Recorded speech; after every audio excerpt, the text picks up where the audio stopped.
And so we come to the end of another week in First John, and we end the week with First John chapter 4, verse 2. Go ahead and see if you can translate this. And here's my translation. In this you know the Spirit of God. Every spirit that confesses Jesus Christ, having come in the flesh, is of God. Okay, so here is an interesting verse that I think is a key clue to the background of the group that has departed from John. It is a group that denies that Jesus has come in the flesh. Here we see a cross-reference to John 1:14, the Word was made flesh and dwelled among us. It's a key indicator, I think, that the group with which John's community is wrestling is Docetist. That is, they think that Jesus only seemed to become human. They are early Gnostics. They believe that matter is evil, and therefore Jesus could not have taken on human flesh. For to have taken on human flesh would have been for Jesus to become evil. I think of the story of Corinthus, who believed that Spirit Jesus switched place with Simon of Cyrene, and that Simon of Cyrene was the one that died on the cross, while Spirit Jesus mocked Satan for his stupidity and failure. And so I believe the reason why the Gospel of John and First John emphasize that Jesus took on flesh is to make it clear that he was fully human, like the rest of us, and that those who had departed from John's community were probably, these early Gnostics, these proto-Gnostics. And so we know, this is how we know the Spirit of God. The Spirit of God is a spirit, we're talking about prophecy here. Any prophecy that involves Jesus coming in the flesh, that's of God. But the ones that suggest he didn't come in the flesh, that's not God. I wonder if there's an indication here that some of these Docetists believe that they had a spirit of prophecy. Perhaps there were some of these Gnostics who prophesied, it's revealed to me that Jesus was a spirit and he never became a human. I mean, we don't know these things. It's all speculative kind of narrative, kind of novel writing that we do. But this also, I think, explains some of the things that are said in chapter 1 about sin, because the Gnostics did not believe that Jesus died for their sins, because he didn't come in the flesh. He can't be a sacrifice. Jesus can't be a sacrifice for the Gnostics if he didn't come in the flesh. And so in a sense, they would say, I don't have sin. I don't need Jesus to die for me. I don't have sin.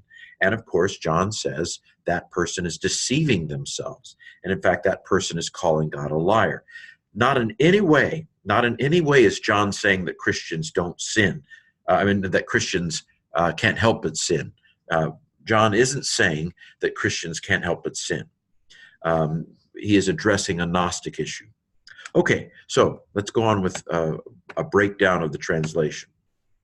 In this, you know the Spirit of God. Okay, fair enough.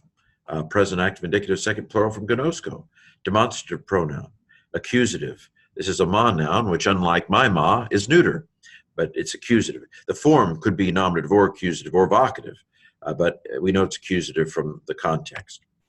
Every spirit is neuter, so this is neuter of pos. Every spirit that, relative pronoun, confesses, present active indicative third singular, every spirit that confesses Jesus Christ having come in the flesh, having come matches Jesus grammatically, more on that in a second. This is all a relative clause telling us, relating information about spirit. So every spirit that confesses Jesus has come in the flesh is from God. So every spirit is, that's the backbone of this sentence. This is the subject, pneuma, estin is the verb. Every is modifying pneuma, and then is from God is, this prepositional phrase is being used adverbally to tell us about is, namely where the spirit comes from, or its source, what the source, genitive of source here. Okay, so grammatically, I've already told you some things. So for example, this is a demonstrative pronoun. I've already told you those things. This is a relative pronoun, right? It is neuter, all by itself. It looks like the article, but it has an accent. So it's not the article. It's the neuter personal pronoun, translated it as that. Every spirit that confesses Jesus. So it's a nominative neuter singular because it's the subject that the Spirit is confessing from has, the relative pronoun. Confesses is present active indicative third singular. Now here's where we get, this is the only really interesting form here. Allelutha, you may remember from this week, we came across this form. It's the irregular form of erchomai in the perfect tense. I just have it memorized. I mean, it has something that kind of looks like a reduplication in there, but it's not at all standard reduplication. So I just have it memorized. Allelutha is the fourth principal part of erchomai, the perfect form. So it's perfect. It is a participle.